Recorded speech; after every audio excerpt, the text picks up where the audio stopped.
Voilà, bonjour à tout le monde. Vous avez les salutations de l'église du plateau Fofo, à Martinique.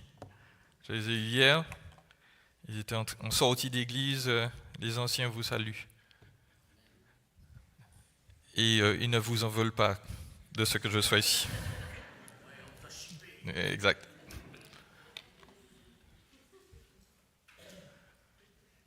Il a été rapporté que Albert Einstein était en déplacement dans un train pour une conférence. Et pendant qu'il était dans le train, le contrôleur est passé. Vous savez, celui qui vérifie si vous avez votre billet. Et puis, à l'époque, il fallait composter le billet. On faisait un petit trou dedans pour prouver que vous aviez bien payé. Et Albert Einstein a vu le contrôleur arriver et il s'est mis à chercher son billet. Donc, il a cherché la poche de sa veste, poche de sa chemise, poche du pantalon, dans sa valise. Pas de billet. Et donc, le contrôleur arrive, et il le voit, et il le reconnaît. Et Albert Einstein lui dit, écoutez, monsieur, je suis confus, je ne trouve pas mon billet. Et le contrôleur lui dit, non, vous en faites pas, monsieur Einstein, je vous connais quand même. Je suppose que vous avez payé, donc ne vous en faites pas, ce sera pour une prochaine fois. Et le contrôleur est parti, il a continué à faire son travail. Et du coin de l'œil, il a observé que Albert Einstein continue de chercher désespérément le billet, il ne sait pas où c'est. Et il retourne le voir et lui dit, monsieur Einstein, vous savez, je vous connais, ne vous en faites pas, hein, le billet, vous oubliez tout ça. Et le monsieur, ou monsieur Einstein lui répond en disant, oui, moi aussi je me connais moi-même, mais le problème c'est que je ne sais pas où je vais. Parce que sur le billet, il y avait le stop où il devait s'arrêter et il a complètement oublié.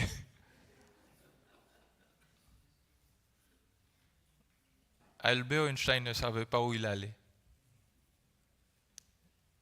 Et moi, j'ai envie de vous demander, est-ce que vous savez où vous allez? Pas seulement sur cette terre, là, présentement, mais après. Parce que après, c'est le plus important. Est-ce que nous savons où nous allons? Aujourd'hui, nous allons voir ce que j'ai appelé une fin pleine d'espérance. Nous arrivons à la fin de notre série sur les patriarches, nous arrivons à la fin de la Genèse et je voudrais donc parler de l'espérance que suscite cette conclusion-là du premier livre de la Bible. Je veux vous rappeler que la Genèse nous explique, comme toute la Bible, qui est Yahweh, qui est Dieu, en particulier en se focalisant sur la personne de Jésus, le Fils de Dieu. Jésus est l'accomplissement de la promesse gracieuse que Dieu nous a faite dans Genèse au chapitre 3, qu'il va sauver les humains, l'humanité, à travers un homme qui va détruire le péché et ses agents. Et donc tout le livre de la Genèse nous raconte comment Dieu met ça en place, comment il va choisir un individu, une famille, un peuple qui va, à travers l'histoire, constituer et amener à cet homme-là qui va nous délivrer du péché et de la mort. La Genèse nous rapporte ceci.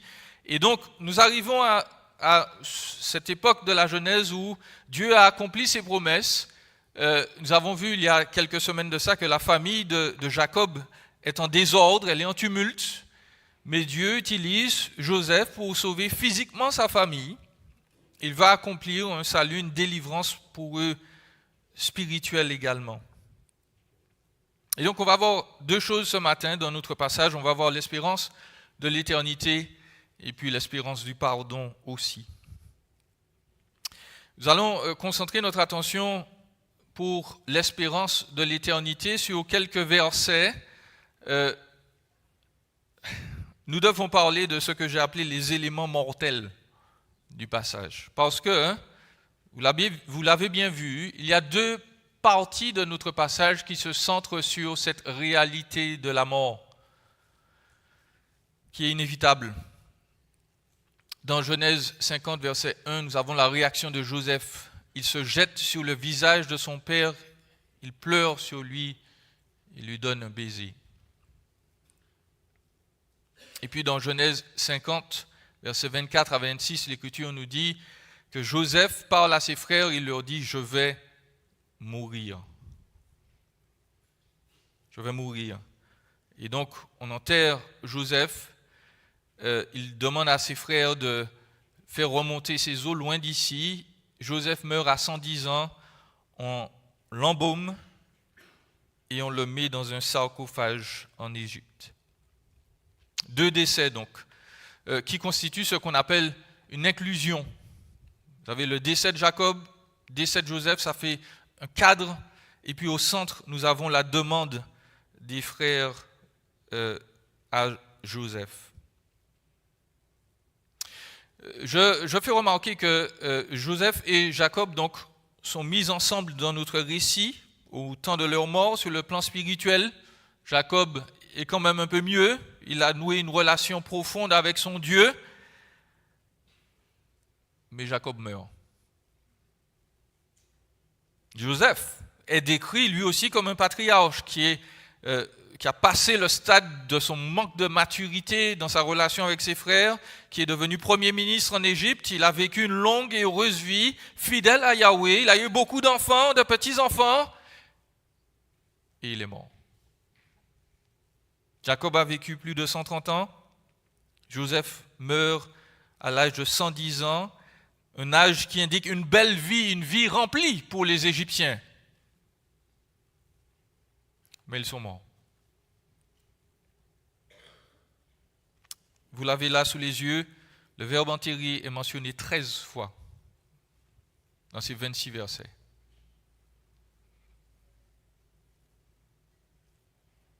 Et ce n'est pas pour vous déprimer, mais je vous fais remarquer que le livre de la Genèse commence par « Au commencement, Dieu créa ».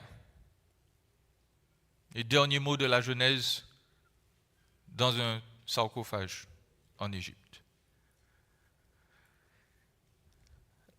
L'ombre de la mort plane sur notre passage.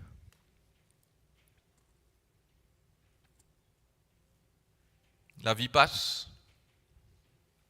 Elle peut être belle, elle peut être remplie, elle peut être difficile, elle peut être longue, elle peut être courte. Mais à la fin, nous devons mourir. Dieu, à cette époque-là, n'a pas encore accompli sa promesse de triompher du serpent et de sa descendance. Mais voilà, nous devons aussi parler des éléments d'espérance.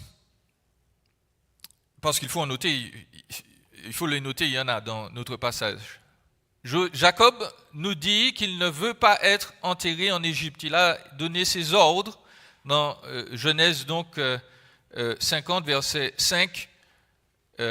Jacob, il dit non, moi je ne veux pas que mes os restent là. Pourquoi ? Parce que Dieu lui a fait une promesse. Et puis Joseph aussi a reçu des certitudes prophétiques. Jacob dit non, je ne veux pas être enterré en Égypte parce que Dieu m'a fait une promesse. Dans Genèse 46, verset 4, vous pouvez lire Israël partit avec tout ce qui lui appartenait. Il arrive à Beersheba, il offrit des sacrifices au Dieu de son père Isaac. Dieu parla à Israël dans des visions nocturnes et il dit Jacob, Jacob. Israël répondit me voici. Et Dieu dit je suis Dieu, le Dieu de ton père. Ne crains pas de descendre en Égypte car c'est là que je te ferai devenir une grande nation. C'est moi qui descendrai avec toi en Égypte et c'est moi qui t'en ferai aussi remonter. Et Joseph te fermera les yeux de sa propre main. Et vous notez l'avant-dernière phrase, c'est moi qui descendrai avec toi en Égypte, mais c'est moi qui t'en ferai aussi remonter. Jacob ne remonte pas d'Égypte vivant. Et puis, Joseph a reçu aussi des certitudes prophétiques. Dans Genèse 50, versets 24 à 25, il dit à ses frères, « Je vais mourir, mais Dieu interviendra pour vous à coup sûr et vous fera remonter de ce pays-ci dans le pays qu'il a promis par serment à Abraham, à Isaac et à Jacob. » Joseph fit prêter serment aux fils d'Israël en disant, « Dieu interviendra pour vous à coup sûr et vous ferez remonter mes eaux loin d'ici. » Le verbe intervenir, là, il est important. C'est le verbe visiter, simplement.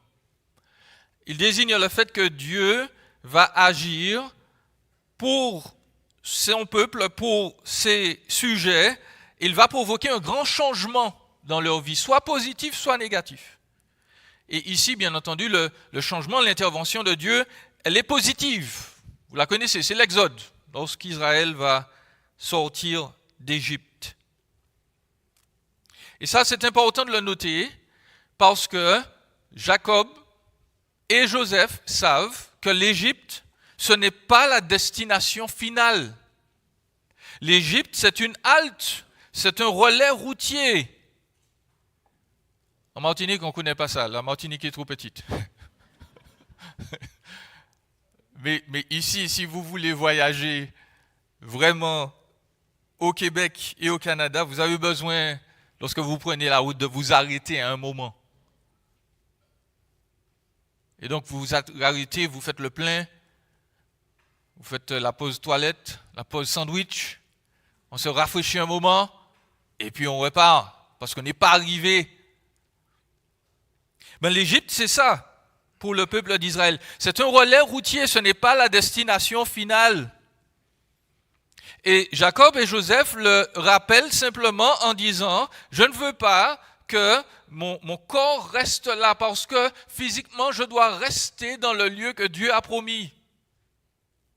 Je dois rester au cœur de la promesse de Dieu. Et le cœur de la promesse de Dieu, à cette époque-là, c'était simplement un champ avec une grotte, une caverne où on avait enterré Abraham, Sarah, Isaac, Rebecca, Jacob et bientôt Joseph. Autre indice important, hein? L'itinéraire du cortège funèbre de Jacob. Pourquoi Moïse prend son temps pour nous raconter que voilà, ils sont partis et ils sont arrivés à l'ère d'Atad? Si vous regardez une carte, vous allez constater que, c'est sûr, il y a plusieurs chemins pour aller d'Égypte en Israël. Le chemin le plus court ne prend que 2 semaines. Il suffit d'aller au nord de l'Égypte, vous longez la mer Méditerranée et vous vous retrouvez en Israël. Ou dans Canaan à cette époque. Mais ce n'est pas l'itinéraire qu'ils ont choisi, eux.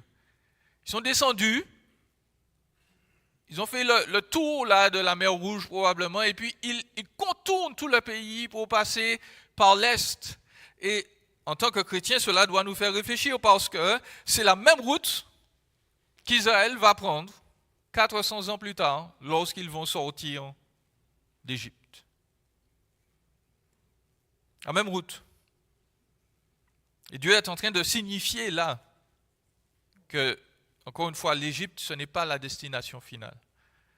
La destination finale, c'est Canaan. C'est le pays promis, la présence même de Dieu. Quelques applications. Il y en a 3. On va parler de l'ombre de la mort pour commencer. Il faut y revenir. Notre course terrestre va s'achever par la mort, à moins que Jésus revienne. Que notre vie était belle ou pas, un jour, nous devrons passer le Jourdain, comme nous disons les chrétiens. Nous allons devoir un jour contempler le fait que notre vie physique va s'arrêter, notre cœur ne va plus fonctionner, notre cerveau aura un encéphalogramme plat, et on ne pourra rien faire pour nous faire revenir. Et l'Écriture nous enseigne qu'il faut non pas le redouter, mais il faut s'y préparer. Vous avez peut-être entendu parler de l'histoire du roi et son fou. Au Moyen-Âge, le roi, ou les rois, ou les souverains, ils avaient ce qu'on appelait le fou, le joker, qui faisait des blagues, des tours. Il devait distraire le roi par sa science, ses belles paroles, ses blagues. Et un roi qui avait un fou, il était particulier parce que, hélas pour lui, ce fou disait souvent des choses folles. Ce qui est un peu logique quand on est fou, mais bon. Par choses folles, il faut entendre des choses stupides.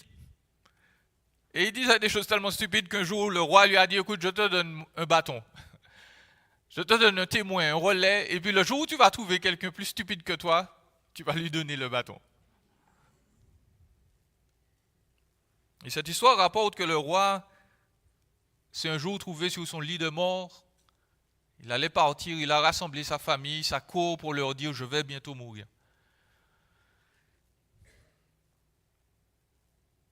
Je vous ai rassemblés pour vous dire adieu. Et le fou s'est approché, il lui a dit, Majesté, est-ce que je peux vous poser une question? Et le roi lui a dit, oui, bien sûr. Et le fou lui a dit, mais vous nous dites que vous allez partir. Mais d'habitude, quand vous partez, quand vous faites un voyage, vous envoyez des émissaires, des gens avant vous qui vont préparer votre arrivée. Vous allez faire un long voyage. Est-ce que vous avez préparé votre destination finale? Et le roi a regardé son fou, il lui a dit, hélas, je n'ai fait aucune préparation.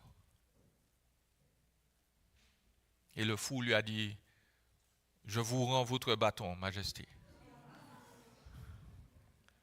Parce que j'ai trouvé quelqu'un de plus fou que moi. Il ne s'est pas préparé. Alors que c'est le rendez-vous auquel tous les êtres humains font face, à moins que Jésus revienne. C'est le rendez-vous, l'un des rendez-vous les plus importants après la naissance, le mariage. Quelle préparation avons-nous effectuée?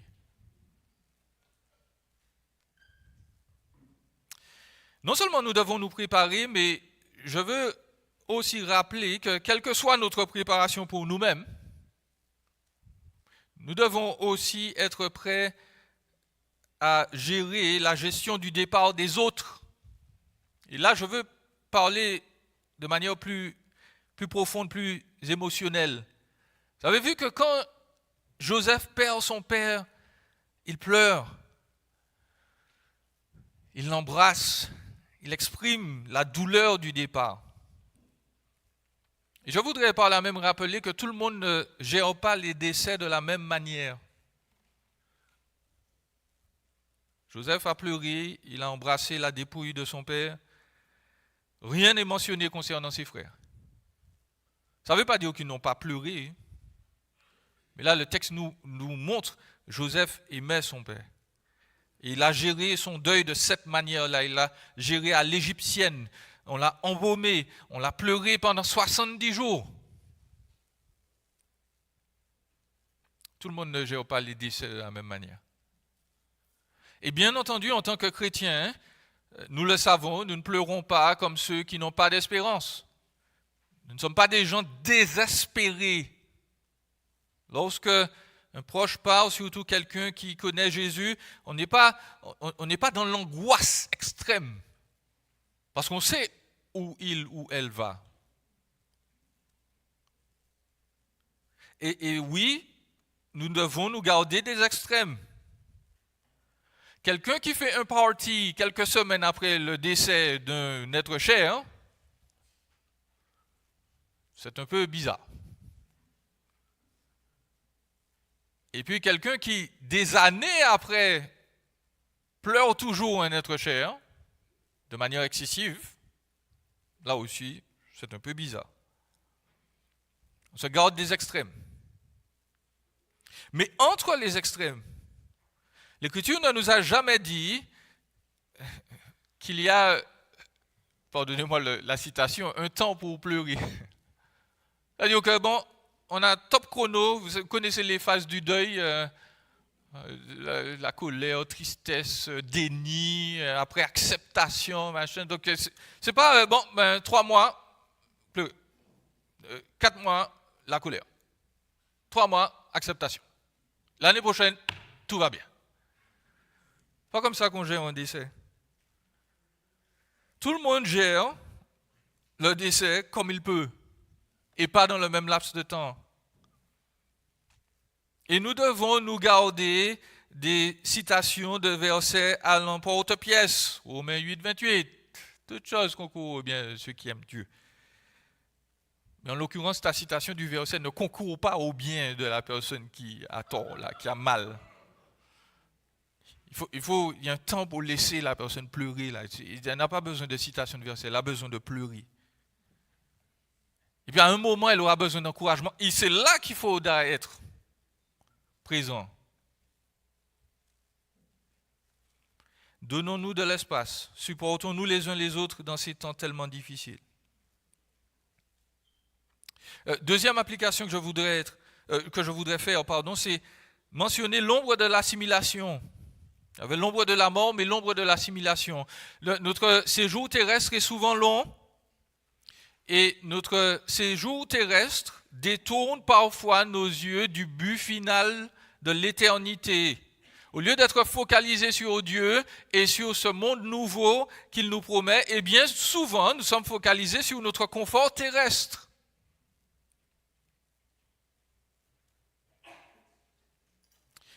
Et notre texte souligne, de manière implicite, je le crois, qu'il y a un risque possible.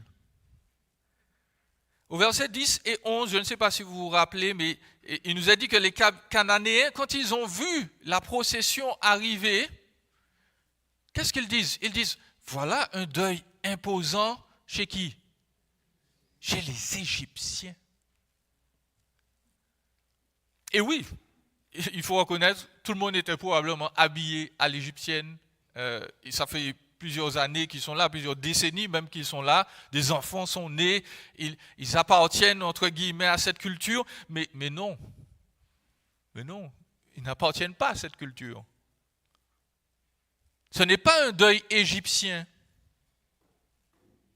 Ça devait être un deuil israélite.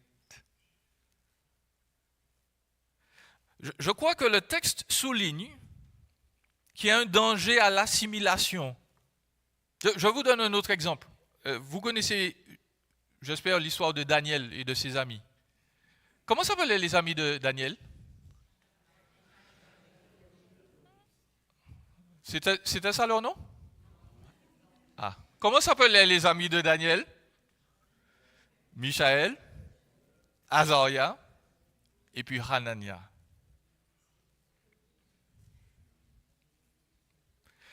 Nous citons leur nom babylonien, de manière tellement facile. On se dit, mais de toute façon, le texte même les a appelés comme ça. Mais rappelez-vous pourquoi on leur a donné ce nom-là? On leur a donné ces noms-là pour effacer leur identité d'Israélite. Shadrach signifie le serment de Hakou. Et Hakou, c'est un dieu babylonien. Meshach signifie qui est comme Hakou, qui est une déformation de Michaël ou Michaël, qui veut dire qui est comme Yahweh. Abednego signifie serviteur du dieu Nebo. On a voulu effacer leur identité. Et ils sont là dans ce pays, certes. Ils y vivent, mais ce n'est pas leur vrai nom. Ce n'est pas leur vraie identité. Et le texte nous dit bien que là, on assimile la famille de Jacob avec l'Égypte. Et ce n'est pas normal. Ce n'est pas leur destination finale. C'est un risque. C'est une ombre qui plane sur eux. Et Dieu veut les délivrer de ça. Ça va prendre 400 ans d'ailleurs. Et pour appuyer ce fait, dernière application, nous devons nous rappeler l'ombre de l'éternité. Chers amis, nous devons fixer nos yeux sur la destination finale. La destination finale, ce n'est pas ici.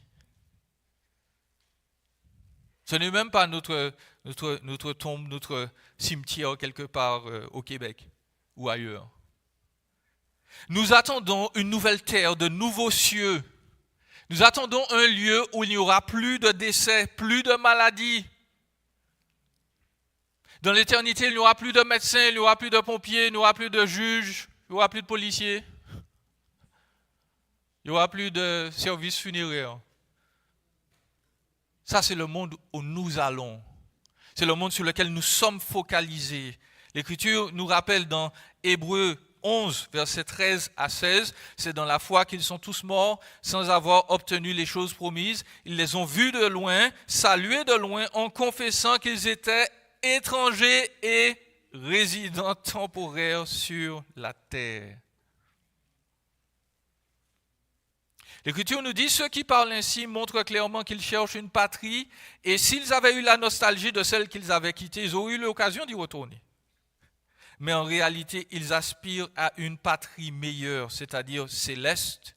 C'est pourquoi Dieu n'a pas honte d'être appelé leur Dieu, car il leur a préparé une cité.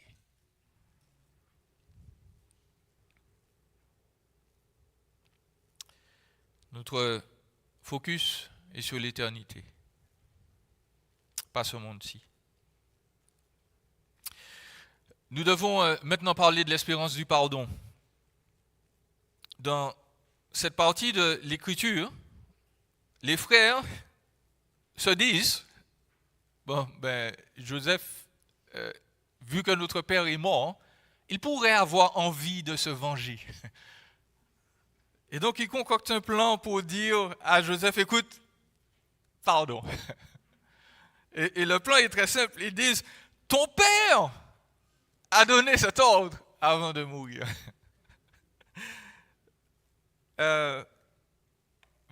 Excusez-moi, mais c'est probablement pas le cas. Probablement pas le cas. Les frères de Joseph sont inquiets. Et pour moi, c'est juste une projection, à mon avis, de ce qu'eux, ils auraient fait. Ils se disent, Joseph, là, papa est mort. Si c'était nous. Donc, ils se disent, on va s'assurer contre la vengeance de Jacob. Et ils disent, on va faire notre plan et on voudrait que tu nous pardonnes. On voudrait que tu nous pardonnes. Et je me hâte de préciser que je suis presque sûr que Jacob n'a rien dit aux frères.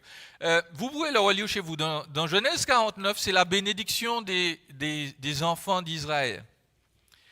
Et on dit bénédiction, on est quand même gentil, parce que Jacob, il n'a pas forcément béni ses fils dans le sens classique du terme.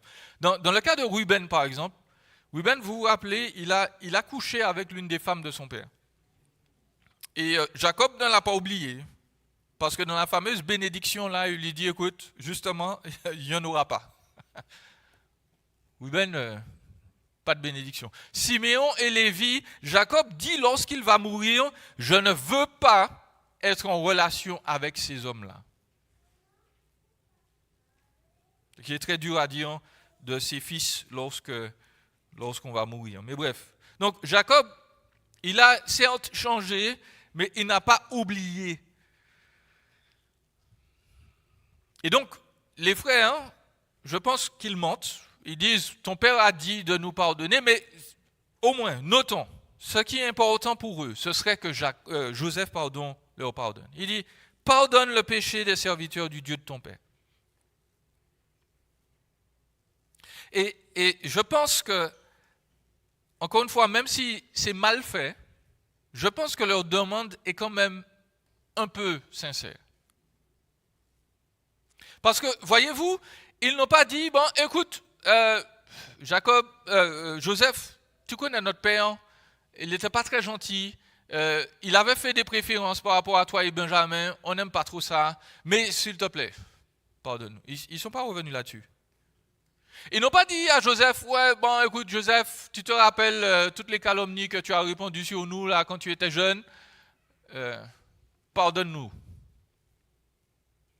Non, ils ont dit, pardonne le péché de tes frères. Il déclare simplement, nous avons péché. Et puis, vous notez la réaction de Joseph. Joseph ne dit pas, mais non, voyons donc, vous n'avez rien fait de mal, c'est pas grave. Hein? C'est pas grave. Joseph ne dit pas ça. Hein? Joseph leur dit plutôt, vous avez planifié de me faire du mal. Tentative de meurtre avec préméditation. C'est ce que Joseph leur dit. Vous avez voulu me faire du tort. Donc Joseph ne glisse pas, il ne nie pas le péché. Il ne dit pas, c'est pas grave. Mais Joseph ne laisse pas la colère et l'amertume le consumer. Joseph n'est pas animé d'un esprit de revanche. Il leur dit, vous avez voulu me faire du mal. Mais, c'est le grand mais. Et Joseph, là, en faisant cela, il souligne l'une des vérités les plus réconfortantes de l'univers avant le retour de Jésus. Joseph dit, vous avez voulu planifier le mal, et nos versions disent, Dieu l'a changé en bien, mais ce n'est pas exactement ce que l'Hébreu dit. L'Hébreu dit, Dieu l'a planifié en bien. Et donc, l'Écriture nous explique par là même, comme dit un commentateur, que derrière tous les événements et plans humains comptés dans l'histoire de Joseph et même dans l'histoire humaine, repose l'immuable plan de Dieu. L'Écriture expose la doctrine de ce qu'on appelle le compatibilisme. Les hommes accomplissent leurs désirs, leurs mauvais plans en particulier, mais Dieu accomplit quand même sa volonté sans forcer les humains, et cela pour le bien. Nous avons ce compatibilisme qui va expliquer comment la présence du mal dans le monde est possible sans que Dieu en soit coupable. L'Écriture juxtapose ou met en parallèle ces deux réalités. Les hommes forment leur projet, leur plan. Mais ces plans sont non seulement connus d'avance, mais introduits dans le monde par Dieu pour provoquer non pas le mal, mais le bien.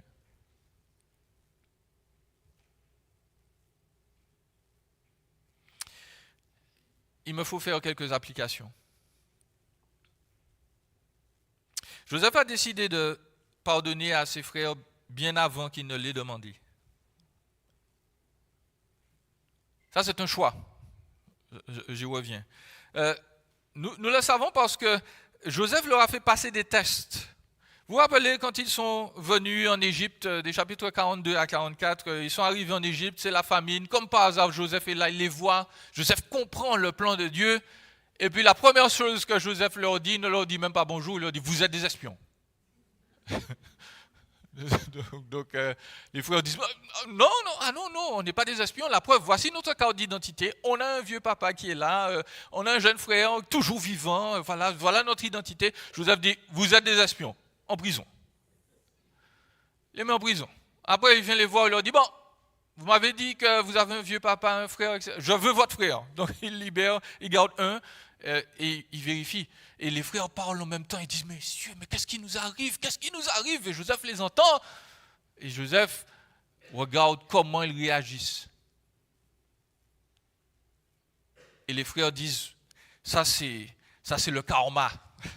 Ça c'est les frères qui disent, on a mal fait avant, ça revient nous mordre le derrière maintenant. Oh non! Et Joseph voit au fur et à mesure, il leur fait passer d'autres tests.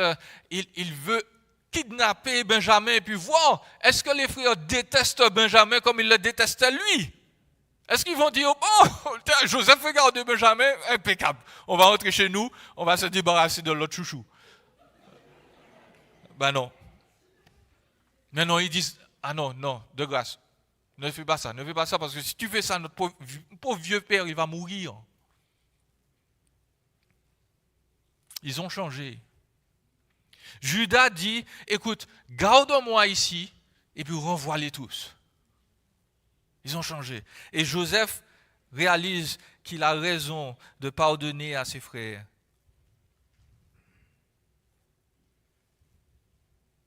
Et les frères là disent à Joseph, on te demande pardon.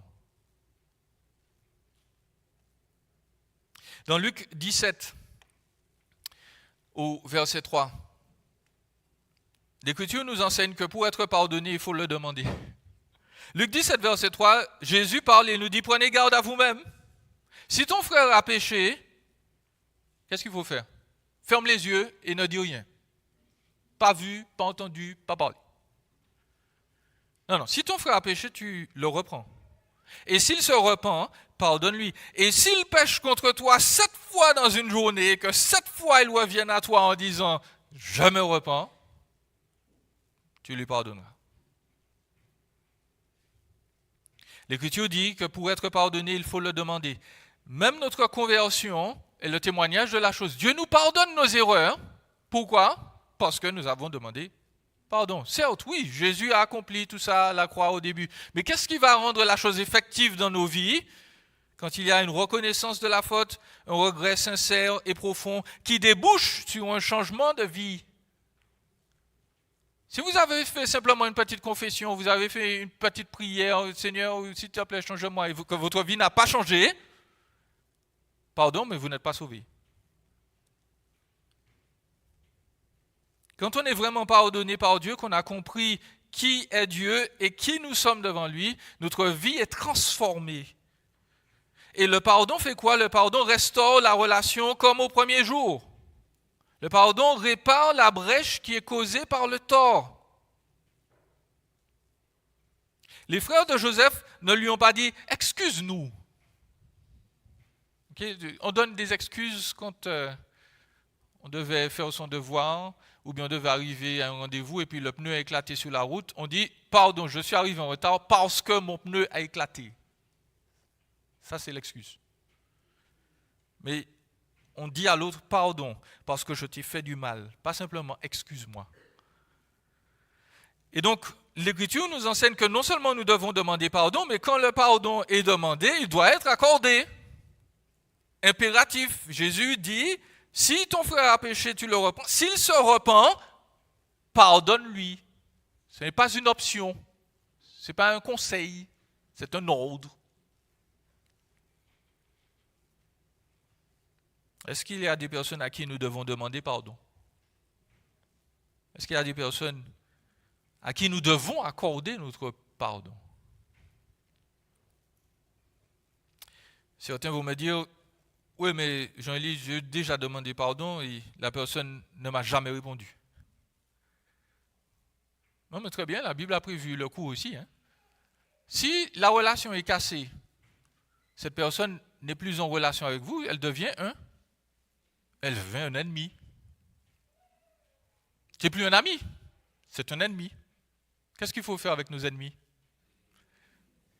Il faut les aimer. Pas leur pardonner. L'Écriture ne nous a jamais demandé de pardonner à nos ennemis. L'Écriture nous a dit d'aimer nos ennemis. Ils ne veulent pas être pardonnés? On les aime, on prie pour eux, on leur fait du bien autant que possible. On ne pourra pas restaurer la relation, très bien, mais on cherche à les aimer.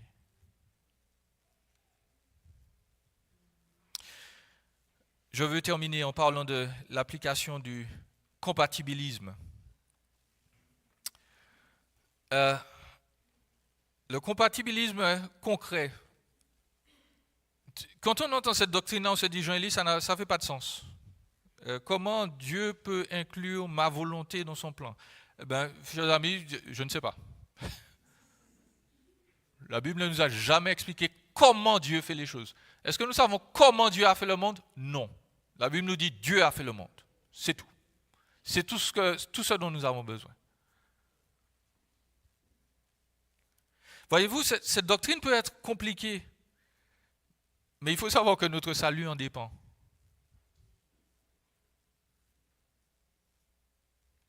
Jésus est mort. Il est passé par la mort lui aussi. Cet événement-là, c'est la chose la plus atroce qui soit jamais arrivée sur terre.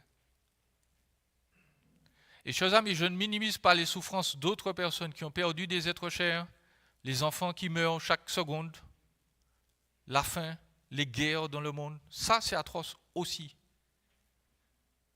Mais figurez-vous qu'il y a 2000 ans, il y a un homme qui est mort sur une croix, et cet événement-là seulement, c'était la pire chose qui soit jamais arrivée dans les milliers d'années que l'être humain ait vécu. Celui qui a créé le monde est descendu sur terre, il a révélé son identité en parole et en œuvre. Et ces créatures, au lieu de lui dire oui, merci, nous t'adorons, nous reconnaissons qui tu es, ces créatures l'ont tué.